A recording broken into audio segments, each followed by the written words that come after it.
Hello friends, मेरे digital classes में आप लोग का बहुत बहुत फिर से नए सेशन में स्वागत करता हूँ। तो यहाँ पे हम छत्तीसगढ़ के जो है राष्ट्रीय उद्यान, साथ ही साथ यहाँ पे जितने भी अभ्यारण्य वगैरह है, तो यहाँ पे पूरा हम डिटेल के साथ यहाँ पे पढ़ रहे हैं। ये लगभग हमारा 6वां पार्ट है। तो छत्तीसगढ़ की जो अभ्यारण्य जो राष्ट्रीय उद्यान से पहले 5 पार्ट अपलोड हो चुकी है, तो उसको नहीं देखेंगे वो जो सेशन को, तो यहाँ पे जाके देख सकते हैं। ये हमारा 6वां पार्ट है, 5 पार्ट अपलोड हो चुकी है। तो यहाँ पे पूरा पार्ट वाइज देखेंगे तो आपको ज़्यादा अच्छा लगेगा पढ़ने में। पूरे यहाँ पे डिटेल से पढ़ेंगे। सभी एग्जाम के लिए इम्पोर्टेंट, चाहे आप स्टेट में कोई भी, जैसे पीएससी में पीएससी, व्यापम, पुलिस कांस्टेबल, कोई भी एग्जाम के छत्तीसगढ़ के प्रिपरेशन कर रहे होंगे तो सभी एग्जाम के लिए इम्पोर्टेंट, चाहे मेंस का हो चाहे प्री के हो, कोई भी एग्जाम का क्वेश्चन पेपर उठा कर देख सकते हैं। यहाँ से प्रीवियस ईयर में क्वेश्चन यहाँ पे रिपीट किया, मतलब लेटेस्ट पैटर्न पे क्वेश्चन को तैयार किया गया है। चलिए स्टार्ट करते हैं। से लगभग 73 क्वेश्चन में पिछले क्लासेस में कवर कराया था। हम यहाँ से आगे बढ़ेंगे।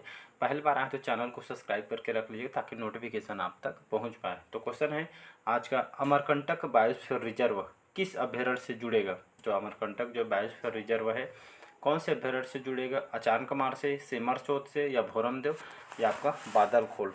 तो इसका जो करेक्ट आंसर जो हो जाएगा यहाँ पे कौन सा हो सकता है जी करेक्ट आंसर? तो अमरकंटक बायोस्फीयर रिजर्व आप कौन से अभ्यारण्य से जुड़ेगा? तो ये आपका अचानकमार से जुड़ने वाला है। याद रखें, अचानकमार जो अभ्यारण्य है, तो इससे आपका जुड़ेगा। तो इसका जो अचानकमार जो है आपके कहाँ पे है? ये आपके मुंगेली जिला में स्थित है। याद रखें 1975 में स्थापना किया था। और देखेंगे तो 552 वर्ग किलोमीटर में फैला हुआ है। अचानकमार जो अभ्यारण्य देश का 14 क्रम का बायोस्फीयर रिजर्व है। 2005 में इसको घोषित किया है। इसी के बीचों बीच, याद रखिए, जो अचानकमार है, इससे के बीचों बीच कौन सी नदी प्रवाहित होती है, बहती है? तो मनियारी नदी, एम लिख दिया हूँ। तो मनियारी नदी आपके प्रवाहित होती है, जो कि सर्वाधिक मात्रा में बाघ व जीव जंतु यहाँ पे पाई जाती है। अगला क्वेश्चन देखते हैं यहाँ पे। अगला क्वेश्चन देखते हैं, सरगुजा संभाग का अभ्यारण्य कौन सा है? सेमरसोत, तमोर पिंगला, बादलखोल, या उपरोक्त सभी? तो सरगुजा संभाग के अंतर्गत जो अभ्यारण्य आता है कौन कौन सा इसमें से बताइए जी, कौन सा आंसर यहाँ पे करेक्ट हो सकता है? सेमरसोत, तमोर पिंगला, बादलखोल, या उपरोक्त सभी? तो चलिए गेस कीजिए कौन सा आंसर इससे करेक्ट हो सकता है। तो चलिए इसका जो करेक्ट आंसर यहाँ पे देखते हैं, उपरोक्त सभी इसका करेक्ट आंसर हो जाएगा। तो सरगुजा संभाग के अंतर्गत जो अभ्यारण्य आता है, सेमरसोत, तमोर पिंगला, बादलखोल, ये जो तीनों हैं, ये सभी आपके सरगुजा संभाग के अंतर्गत आती है। याद रखिए, सिमरसोत जो है, सिमरसोत आपके कहाँ पे स्थित है? सिमरसोत, तो सिमरसोत जो अभ्यारण्य है आपका बलरामपुर में स्थित है। और वही तिमोर पिंगला की बात करूँ, सूरजपुर में स्थित है। बादलखोल, ये आपका बादलखोल कहाँ पे स्थित है? तो बादलखोल जो है आपका कहाँ पे है जी? आपका जसपुर जिला में स्थित है। तो तीनों जो आपके सरगुजा संभाग के अंतर्गत आती है। अगला क्वेश्चन तरफ बढ़ते हैं। अगला क्वेश्चन देखते हैं 76। सिमरसोत, सिमरसोत जो अभ्यारण्य है, सिमरसोत अभ्यारण्य किस जिले में है? सरगुजा में, सूरजपुर में, बलरामपुर में, या आपके जसपुर में? तो इसका कौन सा आंसर करेक्ट हो सकता है बताइएगा जी। सिमरसोत अभ्यारण्य की बात कर रहा हूँ मैं। तो सिमरसोत जो अभ्यारण्य है कौन से जिले में स्थित है? कौन सा आंसर करेक्ट हो सकता है बताइएगा। तो सिमरसोत जो अभ्यारण्य है आपके कौन से जिले में स्थित है? चलिए इसका करेक्ट आंसर हम देखते हैं। तो ये आपका बलरामपुर जिले में स्थित है। याद रखिए, बलरामपुर में आपका स्थित है सिमरसोत। और आपका 1978 में इसकी स्थापना किया था। लगभग 430 वर्ग किलोमीटर में फैला हुआ है। और वन्य जीव की बात करूं तो इसमें नीलगाय, एन लिख दिया हूँ, तो नीलगाय इसमें पाई जाती है। और यहाँ पे देखेंगे तो ताता पानी जो जो जल का जो फव्वारा है आपके यहीं पे स्थित कहा जाता है। यहाँ पे जो कुष्ठ रोगी है जिससे इलाज होता है, एक औषधि के रूप में इसको लिया जाता है, ऐसा करके यहाँ के लोगों द्वारा कहना है। पवई जलप्रपात, पवई जलप्रपात ये आपके दर्शनीय स्थल यहाँ पे स्थित है। तो इसको याद रखिएगा, इंपॉर्टेंट क्वेश्चन है। तो सिमरसोत आपके कहाँ पे स्थित है? तो आपका बलरामपुर जिले में स्थित है। सी ऑप्शन करेक्ट आंसर हो जाएगा। अगला क्वेश्चन तरफ बढ़ते हैं। तमोर पिंगला, तमोर पिंगला जो अभ्यारण्य है ये आपके कौन से जिले में स्थित है जी? सरगुजा में, सूरजपुर में, या आपके बलरामपुर जिला में, या आपके जसपुर जिला में? इसका कौन सा आंसर करेक्ट हो सकता है गेस कीजिएगा। और लास्ट में कितना आंसर जो है आप इसका बता पाते हैं, कमेंट बॉक्स में आप लोग करते नहीं हैं, बताइए कम से कम आपको चलेगा। और आपको कौन सा जो टॉपिक है उसको रिवाइज की ज़रूरत है, और पढ़ने की बुक चाहे जितना पढ़ ले, जब तक आप क्वेश्चन नहीं लगाएंगे तब को आपको समझ नहीं। ये आपका व्यापम, पुलिस, कौन सा हर एग्जाम में जो प्रीवियस ईयर में क्वेश्चन यहाँ से पूछा गया, चाहे मेंस हो चाहे प्री का हो, मतलब आपके साथ साथ प्री के साथ आपका एक तरह से मेंस का भी तैयारी हो रही है, ऐसा करके समझिएगा। तो तमोर पिंगला जो अभ्यारण्य कौन से जिले में स्थित है? तो चलिए इसका जो करेक्ट आंसर हो जाएगा सूरजपुर, इसका करेक्ट आंसर हो जाएगा। तो तमोर पिंगला जो अभ्यारण्य आपके सूरजपुर में स्थित है। और स्थापना की बात करूँ तो 1978 में इसकी स्थापना किया गया है। और कितने वर्ग किलोमीटर में फैला है? 608 वर्ग किलोमीटर में फैला हुआ है। तो इसमें भी खास करके आपके नीलगाय इसमें पाई जाती है। और ये आपका छत्तीसगढ़ राज्य में, हमारे छत्तीसगढ़ राज्य में क्षेत्रफल की दृष्टि से देखेंगे तो ये आपका हमारे स्टेट का सबसे बड़ा अभ्यारण्य है, तो इसको याद रखिएगा, इंपॉर्टेंट क्वेश्चन है। अगला क्वेश्चन तरफ बढ़ते हैं। अगला क्वेश्चन देखते हैं, 78 क्वेश्चन है हमारा। सबसे नवीनतम अभ्यारण्य कौन सा है जो सन 2001 में इसको स्थापित हुआ है? तो आपका भोरमदेव, बारनौपारा, उदंती या आपका पामेड़, इसका कौन सा आंसर करेक्ट हो सकता है? गेस कीजिएगा। मैं बताया था, पिछले क्लासेस में बताया था। तो सबसे नवीनतम, सबसे नया जो अभ्यारण्य कौन सा है 2001 में जिसको स्थापित किया है? तो भोरमदेव, बारनौपारा, उदंती या पामेड़। तो चलिए इसका जो करेक्ट आंसर हो जाएगा यहाँ पे, तो इसका जो करेक्ट आंसर यहाँ पे कौन सा इसका करेक्ट आंसर हो जाएगा? सबसे नवीनतम अभ्यारण्य यहाँ पे बोला गया है। तो इसका जो करेक्ट आंसर हो जाएगा भोरमदेव, इसका करेक्ट आंसर हो जाएगा। तो भोरमदेव जो अभ्यारण्य है ये आप खास करके भोरमदेव मंदिर देखे होंगे, कवर्धा में स्थित है। तो इसी के नाम पे जो इसको रखा गया है भोरमदेव, तो इसके नाम पर यहाँ पे भोरमदेव पड़ा है, जो भोरमदेव अभ्यारण्य है। और ये आपके कहाँ पे स्थित है? तो ये अभी कवर्धा में स्थित है। और सन 2001 में स्थापना किया गया है। ये आपका 165 वर्ग किलोमीटर में फैला हुआ है। और यह हमारे छत्तीसगढ़ जो स्टेट का सबसे निवेस्ट अभ्यारण्य इसको कहा जाता है, तो इसको याद रखिएगा, इंपॉर्टेंट क्वेश्चन है। अगला क्वेश्चन देखते हैं यहाँ पे। अगला क्वेश्चन देखते हैं यहाँ पे, सबसे पुराना अभ्यारण्य कौन सा है जो 1974 में स्थापित हुआ है? तो कौन सा जो अभ्यारण्य है? भोरमदेव, तिमोर पिंगला, आपके भोरमदेव है या आपके सीता नदी, इसका कौन सा आंसर करेक्ट हो जाएगा? जी आपके पीएससी और व्यापम में कम से कम 2 से 3 बार रिपीट किया गया है, तो आपका मोस्ट इम्पोर्टेंट है। IMP ये आपका वेरी वेरी इंपॉर्टेंट है। तो कौन सा आंसर करेक्ट हो सकता है बताइएगा? सबसे पुराना अभ्यारण्य कौन सा है? इनमें से 4 ऑप्शन दिए है और 1974 में स्थापना किया गया है, तो इसको चलिए बताइएगा कौन सा हो सकता है। तो चलिए इसका जब हम करेक्ट आंसर तरफ देखते हैं तो डी ऑप्शन इसका करेक्ट आंसर हो जाएगा। तो सीता नदी, याद रखिए सीता नदी जो आपका सबसे पुराना अभ्यारण्य है, सबसे निवेस्ट अभ्यारण्य भोरमदेव बताया था इसके पिछले क्लासेस में, मतलब क्वेश्चन में। सबसे पुराना अभ्यारण्य आपका सीता नदी, याद रखिए सीता नदी जो अभ्यारण्य है यहाँ पे कहाँ पे स्थित है? तो ये आपका धमतरी में आपका स्थित है। स्थापना कब किया था? तो 1974 में स्थापना किया था। कितने वर्ग किलोमीटर में फैला हुआ है? 559 वर्ग किलोमीटर में फैला हुआ है।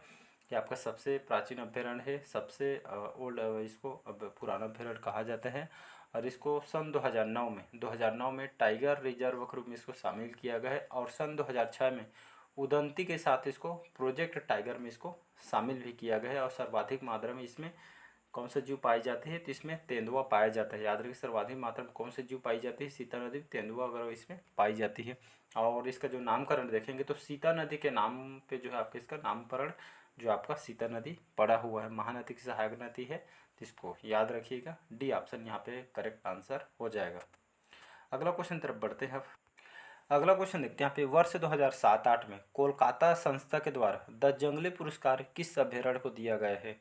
तो कौन सा जो अभ्यारण्य है जो कोलकाता जो संस्था इनके द्वारा द जंगली पुरस्कार से अभ्यारण्य को ये आपका दिया गया है? तो पामेड़ जो आपके बीजापुर में है, तिमोर पिंगला जो आपके सूरजपुर में है, उदंती जो आपके गरियाबंद में है, या आपके बारनौपारा जो आपके बलौदा बाजार महासमुंद में स्थित है। तो इसका जो कौन सा आंसर करेक्ट हो सकता है बताइएगा जी, कौन सा आंसर हो सकता है? तो चलिए इसका जो करेक्ट आंसर हो जाएगा बारनौपारा जो आपके जो कि बलौदा बाजार में, या तो आपका यहाँ पे बुक में देखेंगे तो इसको महासमुंद दिया है, यहाँ पे ऑप्शन बलौदा बाजार दिया है। तो जो भी ऑप्शन रहेगा उसके हिसाब से लीजिएगा। तो यहाँ पे ऑप्शन में बलौदा बाजार दिया है तो इसको मैं बलौदा बाजार में ले रहा हूँ। बाकी आपका बुक वगैरह में देखेंगे तो महासमुंद अलग अलग दिया गया है। तो चलिए, तो इसका जो डी ऑप्शन बारनौपारा इसका करेक्ट आंसर हो जाएगा। तो इसमें बहुत सारे शाकाहारी जानवर इसमें पाई जाती है। और सर्वाधिक मात्रा में देखेंगे तो इसमें सांप वगैरह इसमें पाई जाती है। तो इसका डी ऑप्शन हो जाएगा करेक्ट। और यहाँ पे जो है सर्वाधिक मात्रा में है जो आपका सांप वगैरह शाकाहारी जानवर पाई जाती है। और 12 नवंबर अभ्यारण्य के बीचों बीच कौन सी नदी प्रवाहित होती है, गुजरती है? तो बल्लमदेई नदी, याद रखिए बल्लमदेई नदी आपकी गुजरती है, जिसमें 7 देवधारा जलप्रपात ये आपका स्थित है। और इसमें बांके तुरतुरिया आश्रम जो है आपके महासमुंद में स्थित है। अल्लाह को उसका जन्म स्थल यहाँ से क्वेश्चन पूछा गया है। अगला क्वेश्चन देखते हैं यहाँ पे, छत्तीसगढ़ के किस जिले में, छत्तीसगढ़ के कौन से जिले में सर्वाधिक वन क्षेत्र है? धमतरी में, बिलासपुर में, सरगुजा में, या इनमें से कोई नहीं? तो छत्तीसगढ़ के कौन से जिले में सर्वाधिक मात्रा में सर्वाधिक वन क्षेत्र है? तो इसका चलो कौन सा आंसर करेक्ट हो जाएगा? चलिए कौन सा हो सकता है? तो चलिए इसका जो करेक्ट आंसर यहाँ पे हो जाएगा सरगुजा, इसका करेक्ट आंसर हो जाएगा। तो छत्तीसगढ़ में जो आपका जो सरगुजा जिले में सबसे ज़्यादा जो कि वन वगैरह देखने को मिलेगा। यहाँ पे जाएंगे तो आपको गर्मी के दिनों में ज़्यादा आपको गर्मी लगेगा नहीं, क्योंकि यहाँ पे पूरा जो वातावरण यहाँ पे जो चारों एरिया से आपका वनों से क्षेत्र से भरा हुआ, इसलिए इसको सर्वाधिक मात्रा में वन क्षेत्र आपका सरगुजा में देखने को मिलता है। तो इसको याद रखिएगा, इंपॉर्टेंट क्वेश्चन है। अगला क्वेश्चन देखते हैं यहाँ पे, अगला क्वेश्चन देखते हैं यहाँ पे, नीलगाय किस अभयारण्य में पाई जाती है? सिमरसोत में, सीता नदी में, अचानकमार में, या उपरोक्त में से तीनों में? तो नीलगाय जो वन्य जीव है किस अभयारण्य में सबसे ज़्यादा मात्रा में पाई जाती है? चलिए कौन सा आंसर करेक्ट हो सकता है? सिमरसोत, सीता नदी, अचानकमार, या डी उपरोक्त तीनों में? तो इसका जो करेक्ट आंसर हो जाएगा, चलिए उपरोक्त तीनों में बताया था मैं, सिमरसोत जो आपके बलरामपुर में इसमें नीलगाय पाई जाती है। और आपका सीता नदी में पाई जाती है। और आपका अचानकमार जो कि कहाँ पे स्थित है, ये आपका मुंगेली में है। और सीता नदी आपके धमतरी है। तो तीनों अभयारण्य में आपका नीलगाय पाई जाती है। अगला क्वेश्चन तरफ बढ़ते हैं, बायोस्फीयर रिजर्व घोषित हेतु विचाराधीन राष्ट्रीय उद्यान कौन से? तो बायोस्फीयर रिजर्व में जो घोषणा के अनुसार कौन से जो राष्ट्रीय उद्यान है इसको घोषित किया जा सकता है? इंद्रावती जो आपके कुटरू, गुरु घासीदास राष्ट्रीय, कांगेर, दरभा, या आपके भोरमदेव अभ्यारण्य को? तो इसका जो करेक्ट आंसर हो जाएगा जो कांगेर घाटी जो दरभा में है, इसको जो है आपको बायोस्फीयर रिजर्व घोषित हेतु विचाराधीन यहाँ पे कर रही है इस राष्ट्रीय उद्यान को। तो इसका सी ऑप्शन करेक्ट आंसर हो जाएगा। अगला क्वेश्चन देखते हैं यहाँ पे, मगरमच्छ संरक्षण के लिए कौन प्रसिद्ध है? मगरमच्छ के संरक्षण के लिए यहाँ पे कौन से प्रसिद्ध है? तमोर पिंगला जो आपके सूरजपुर में है, अचानकमार जो कि आपके मुंगेली है, कोटमी सुनार जो आपके जांजगीर चांपा में है, या डी है इनमें से कोई नहीं? तो इसका कौन सा आंसर हो सकता है कमेंट बॉक्स में बताइएगा लास्ट में बाकी। तो चलिए इसका आई थिंक पता होगा, यहाँ पे आप घूमने भी गए होंगे। जांजगीर चांपा बहुत फेमस है। कोटमी सुनार ये आपका मगरमच्छों के संरक्षण के लिए पूर्ण रूप से प्राकृतिक देन से आपका बना हुआ है। जांजगीर चांपा में स्थित है। आपका पीएससी भी में क्वेश्चन आ चुका है, व्यापम में क्वेश्चन पूछा, मगरमच्छ संरक्षण केंद्र है यहाँ पे कोटमी सुनार, जो कि आपके मगरमच्छ के लिए यहाँ पे जाना जाता है, जांजगीर चांपे में आपका स्थित। अगला क्वेश्चन देखते हैं यहाँ पे, सर्वाधिक वन प्रतिशत किस जिले में है? सर्वाधिक मात्रा में जो वनों के जो प्रतिशत से देखेंगे तो कौन सा जिला जो है आपका 27 जिले का आधार पर हो जाएगा? सूरजपुर, सरगुजा, बीजापुर, या आपका नारायण? तो इसका जो करेक्ट आंसर हो जाएगा, चलिए देखते हैं इसका जो करेक्ट आंसर हो जाएगा, नारायणपुर जो है इसका करेक्ट आंसर हो जाएगा। तो सर्वाधिक वनों के जो प्रतिशत से देखेंगे तो 27 जिलों के आधार पर सर्वाधिक मात्रा में वन के प्रतिशत सबसे ज़्यादा नारायणपुर में स्थित है। तो इसका डी ऑप्शन करेक्ट आंसर। अगला क्वेश्चन देखते हैं यहाँ पे, राज्य बनाने के बाद जो छत्तीसगढ़ जो स्टेट है इसको बनाने के बाद प्रथम अभ्यारण्य कौन सा है? गोमर्दा, पामेड़, भोरमदेव, या आपका भैरमगढ़? तो इसका कौन सा आंसर हो सकता है करेक्ट जी? तो चलिए इसका जो करेक्ट आंसर यहाँ पे देखते हैं, यहाँ पे सी ऑप्शन करेक्ट आंसर हो जाएगा। तो राज्य जो छत्तीसगढ़ राज्य बनाने के बाद जो प्रथम अभ्यारण्य जो कि कौन सा बना था, ये आपका भोरमदेव बना था। कौन से सन में बना था? 2001 में। याद रखें 2001 में जो कि हमारा छत्तीसगढ़ स्टेट बना, उसी के बाद जो कि प्रथम अभ्यारण्य किसको बनाया गया था? भोरमदेव को बनाया गया था सन 2001 में। और 165 वर्ग किलोमीटर में फैला हुआ है, जो कि छत्तीसगढ़ का सबसे नवीनतम अभ्यारण्य है। इसको याद रखिए कहाँ पे स्थित है, ये आपका कवर्धा में स्थित है। तो इसको याद रखिएगा, सी ऑप्शन करेक्ट आंसर हो जाएगा। बहुत इंपॉर्टेंट क्वेश्चन है आप। अगला क्वेश्चन देखते हैं यहाँ पे, छत्तीसगढ़ में कुल वन क्षेत्र में कौन सा वृक्ष सर्वाधिक है? छत्तीसगढ़ में कुल वनों में क्षेत्र में देखेंगे तो कौन सा वृक्ष सर्वाधिक है? साल, नीम, सागौन, या शीशम? तो चलिए इसका कौन सा आंसर करेक्ट हो जाएगा जी? छत्तीसगढ़ में कुल वन क्षेत्र में कौन सा वृक्ष सर्वाधिक है? तो कौन सा हो सकता है जी? तो चलिए इसका जो हम करेक्ट आंसर देखते हैं यहाँ पे कौन सा हो जाएगा। तो इसका साल जो वृक्ष है ये आपके जो छत्तीसगढ़ में कुल वन क्षेत्र में सबसे जो कौन सा वृक्ष सर्वाधिक है, तो साल वृक्ष सबसे ज़्यादा है। लगभग 45 जो आपका 50% ये आपका साल वन हमारे छत्तीसगढ़ में सबसे ज़्यादा है। और जिसको साल वन को पतझड़ वन भी इसको कहा जाता है, जिसको याद रखें साल वन, इसको सरई भी हमारे छत्तीसगढ़ ही में बोला जाता है। यह हमारे छत्तीसगढ़ का राजकीय वृक्ष है। और बस्तर को सुने होंगे, साल वनों का द्वीप भी इसको कहा जाता है। तो बस्तर हो गया, सरगुजा, कांकेर, गरियाबंद, ये सभी जो है आपके साल वृक्ष यहाँ पे सबसे ज़्यादा देखने को मिलती है। और सर्वोत्तम अच्छे क्वालिटी की जो सर्वोत्तम किस्म का जो सालवन केशकाल घाटी जो कोंडा गांव में यहाँ पे पाई जाती है मैकालसेड़ी के अंतर्गत, तो इसको याद रखिएगा। अगला क्वेश्चन देखते हैं यहाँ पे, अगला क्वेश्चन देखते हैं, लास्ट क्वेश्चन है, छत्तीसगढ़ टमाटर की राजधानी किसे कहती है? बगीचा को, लुडेंग के, पत्थल गाँव को या कटघोरा को? तो छत्तीसगढ़ टमाटर की राजधानी किसको कहा जाता है?